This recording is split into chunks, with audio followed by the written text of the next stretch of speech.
Tanaman serewangi itu adalah tanaman penghasil minyak atsiri. Dan Indonesia termasuk pengekspor terbesar di dunia minyak atsiri. Ini adalah hamparan serewangi.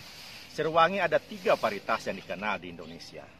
Dan 3 varietas ini berdasarkan kondisi agroekosistemnya. Kata kunci adalah bahwa dia harus memiliki kadar citronella di atas 35%. Karena itu adalah standar SNI untuk standar ekspor.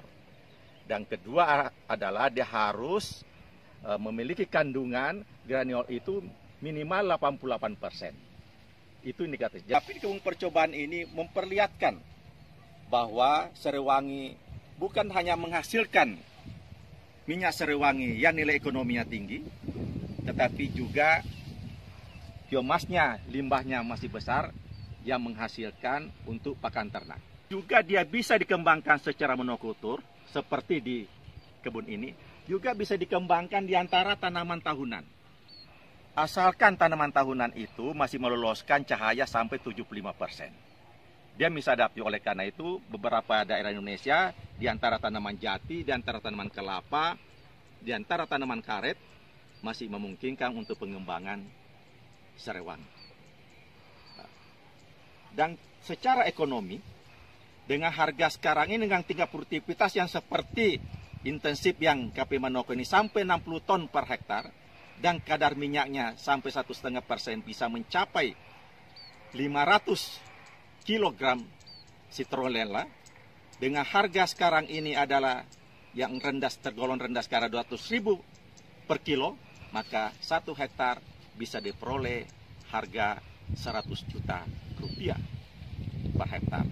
Sedangkan biaya yang dikeluarkan mulai dari menanam, pengolahan tanah sampai penyulingan mencapai kurang lebih 40 sampai 50 juta rupiah per hektar sudah bentuk minyak serai yang dihasilkan.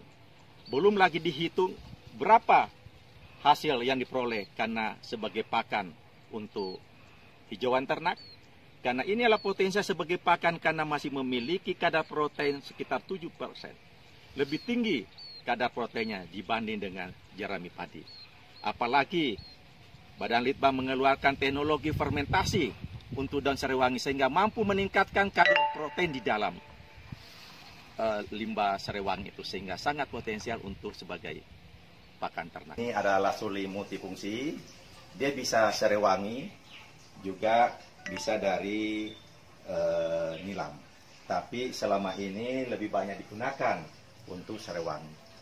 Dan juga energi. Dalam perdagangan dunia, Indonesia tergolong memiliki branding yang kuat, yang baik kualitasnya masalah penghasil serewangi terbaik di dunia. Yang dikenal adalah Citronella Oil of Java. Itu brandingnya. Dan rendemen kita kurang lebih sudah mencapai 1,5% rendemennya. Dengan kadar Citronella sudah di atas 45% dan gladiolnya sudah di atas 88%. Semua sudah memenuhi syarat SNI, syarat untuk kualitas ekspor. Jadi itu yang diperoleh. Ibu bisa lihat kejernihannya. Ini jalan terus. Dia punya minyak serewangi. Kenapa banyak permintaan serewangi di dunia? Selain untuk parfum, kosmetik, farmasi, ya kan, juga dikembangkan untuk biopestisida. Jadi Badan Litbang Kementerian Pertanian kita sebagai peneliti juga sudah menghasilkan beberapa biopestisida, apakah itu fungisida, bakterisida, di dalam mendukung untuk ketersediaan pestisida yang ramah lingkungan. Sehingga karena serewangi ini adalah sangat strategis, praktis di dalam budidaya, ya kan? Cekaman biotik dan abiotik relatif kecil, spektrum ekosistemnya cukup luas, dan juga pasarnya cukup baik, mudah diolah, dan teknologi diversifikasi hasilnya. Peneliti Kementerian Pertanian sudah menghasilkan beberapa invensi masalah teknologi yang berbasis serewangi. Daun serewangi hasil penyulingan adalah memiliki multifungsi. Adalah sumber pakan untuk sapi, kandangnya bersih, tidak berbau, adalah yang ada aroma sariwangi, juga kulit sapi mengkilap, dan juga dia punya produktivitas susunya adalah cukup tinggi. Nah, di sini adalah kurang lebih 50 hektar.